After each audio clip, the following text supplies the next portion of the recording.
राजकुमार, मेंढकी और एक अजीब श्राप। बहुत समय पहले एक सुदूर राज्य पर राजा विक्रांत और उनकी रानी का राज था। उनके 3 वीर पुत्र थे जो अब विवाह योग्य हो चुके थे। एक दिन राजा ने अपने बेटों को बुलाकर कहा, प्रिय पुत्रों, अब समय आ गया है कि तुम अपना जीवन साथी चुनो। मैं तुम्हारे लिए कोई दुल्हन नहीं खोजूंगा। तुम तीनों अपने अपने घोड़े पर सवार होकर एक ही समय में तीर छोड़ो। जिस घर में तुम्हारा तीर गिरेगा वहीं तुम्हारी दुल्हन मिलेगी। तीनों राजकुमारों ने अपने घोड़ों पर सवार होकर तीर छोड़े।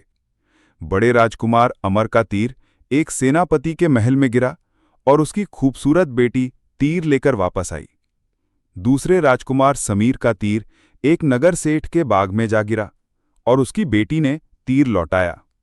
लेकिन सबसे छोटे राजकुमार रवि का तीर इतनी दूर चला गया कि वो कहीं दिखाई ही नहीं दिया।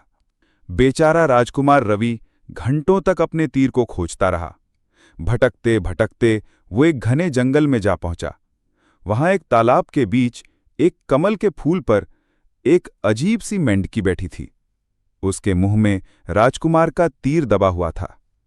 राजकुमार ने विनती की, हे मेंढकी, कृपा करके मेरा तीर लौटा दो। मेंढकी ने अपनी कर्कश आवाज में कहा, मैं तुम्हारा तीर तभी लौटाऊंगी जब तुम मुझे अपनी पत्नी बनाओगे। ये सुनकर राजकुमार हैरान रह गया, लेकिन वो अपने पिता की आज्ञा की अवहेलना नहीं कर सकता था। भारी मन से उसने मेंढकी को उठाया और महल की ओर चल पड़ा। महल में पहुंचकर रवि ने राजा को सारी बात बताई और मेंढकी को दिखाया। राजा ने गंभीर होकर कहा, यदि भाग्य ने तुम्हारे लिए यही लिखा है तो तुम्हें इसे स्वीकार करना होगा। उसी दिन तीनों भाइयों का विवाह संपन्न हुआ। जहां अमर और समीर ने सुंदर कन्याओं से विवाह किया, वहीं रवि ने उस मेंढकी से शादी कर ली। समय बीता और एक दिन राजा ने अपने पुत्रों को फिर से बुलाया। राजा ने कहा, मेरे पुत्रों, मैं देखना चाहता हूं कि तुम में से किसकी पत्नी मेरे लिए सबसे स्वादिष्ट पकवान बना सकती है। बड़े दोनों राजकुमारों की पत्नियां खुश थीं, क्योंकि वो खाना बनाने में निपुण थीं। लेकिन राजकुमार रवि उदास हो गया। जब वो घर लौटा तो मेंढकी ने उसकी उदासी का कारण पूछा। रवि ने राजा का आदेश सुनाया। मेंढकी ने हंसते हुए कहा, चिंता मत करो, तुम भोजन करो और आराम से सो जाओ। कल सुबह सब ठीक हो जाएगा। राजकुमार सो गया और उसके सोते ही मेंढकी ने अपनी खाल उतार दी। देखते ही देखते वो एक अद्भुत राजकुमारी में बदल गई। उसने तालियां बजाईं और आदेश दिया, सेविकाओं, ऐसा भोजन तैयार करो जो राजा के योग्य हो। अगले दिन सुबह राजकुमार ने देखा कि मेज पर सोने की थाली में कई तरह के स्वादिष्ट व्यंजन रखे हुए थे। वो तुरंत थाली लेकर राजा के पास पहुंचा। राजा ने सबसे पहले बड़े राजकुमारों की पत्नियों द्वारा लाया गया खाना देखा, जो या तो जला हुआ था या फिर बेस्वाद। लेकिन जब रवि की थाली खोली गई तो उसकी सुगंध से पूरा दरबार महक उठा। राजा ने प्रसन्न होकर कहा, ये है असली राजभोग। इसके बाद राजा ने तीनों पुत्रों से कहा कि वे अपनी अपनी पत्नियों से एक सुंदर शाही पोशाक बनवाएं। फिर से रवि चिंतित हो गया, पर मेंढकी ने उसे दिलासा दी। रात में उसने फिर से अपनी खाल उतारकर सेविकाओं से एक ऐसी पोशाक बनवाई जो तारों की तरह चमक रही थी। अगले दिन जब राजा ने रवि की पत्नी की पोशाक देखी तो वे खुशी से झूम उठे। कुछ समय बाद राजा ने एक भव्य भोज का आयोजन किया और तीनों पुत्रों को अपनी अपनी पत्नियों के साथ बुलाया। भोज के बीच में राजा ने कहा, अब मैं देखना चाहता हूं कि मेरी बहुओं में से सबसे अच्छी नर्तकी कौन है। रवि फिर से उदास हो गया। मेंढकी ने उससे कहा, तुम अकेले दावत में जाओ।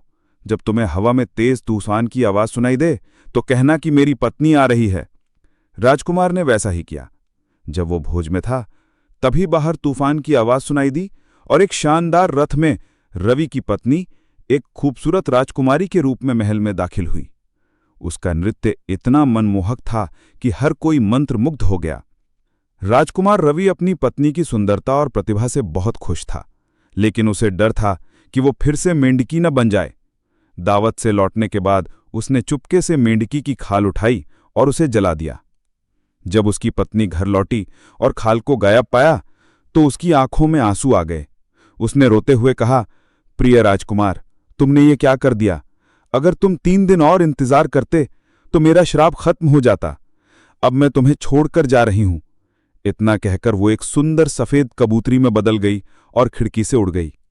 राजकुमार रवि दुखी होकर उसे खोजने के लिए निकल पड़ा। 2 साल तक वो जंगल, घाटियों और पहाड़ों में भटकता रहा।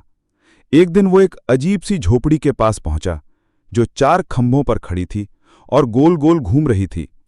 उसने कहा, हे झोपड़ी, रुक जाओ और मेरे सामने आ जाओ। झोपड़ी रुक गई और उसका दरवाजा खुल गया। अंदर एक बूढ़ी महिला बैठी थी। उसने राजकुमार को शांत किया और उसकी कहानी सुनी। वृद्धा ने बताया, तुम्हारी पत्नी एक क्रूर जादूगरनी के श्राप में थी। वो जादूगरनी बहुत शक्तिशाली है और उसकी जान एक रहस्य में छिपी है। वृद्धा ने बताया कि जादूगरनी की जान एक मोती में है। वो मोती एक घोंघे के पेट में है। घोंघा एक विशालकाय मगरमच्छ के पेट में है और मगरमच्छ एक खूंखार शेर के पेट में बंद है। वो शेर एक काले पत्थर के डिब्बे में है, जो कि एक बहुत ऊंचे ताड़ के पेड़ की चोटी पर रखा है। वृद्धा ने राजकुमार को एक चमकता हुआ धागा दिया और कहा, यह धागा तुम्हें सही रास्ता दिखाएगा। राजकुमार धागे के पीछे पीछे चल पड़ा। रास्ते में उसे एक भूखा भेड़िया मिला, एक कमजोर बाज मिला और एक प्यासी मछली मिली। उसने सब पर दया करके उन्हें छोड़ दिया। उन सभी ने राजकुमार से वादा किया कि वे उसकी मदद करेंगे। आखिरकार राजकुमार ताड़ के पेड़ के पास पहुंचा।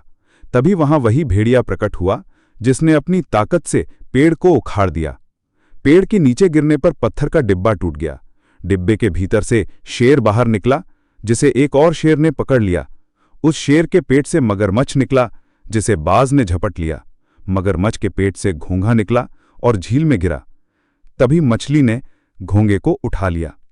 घोंघे को तोड़ने पर उसके अंदर से मोती निकला। राजकुमार ने उस मोती को कुचल दिया। मोती के टूटते ही जादूगरनी की शक्तियां खत्म हो गईं और वो मर गई। उसी पल राजकुमार की पत्नी यानी कबूतरी एक खूबसूरत राजकुमारी के रूप में उसके सामने प्रकट हो गई। वे दोनों खुशी खुशी अपने राज्य लौटे और हमेशा के लिए सुख शांति से रहने लगे।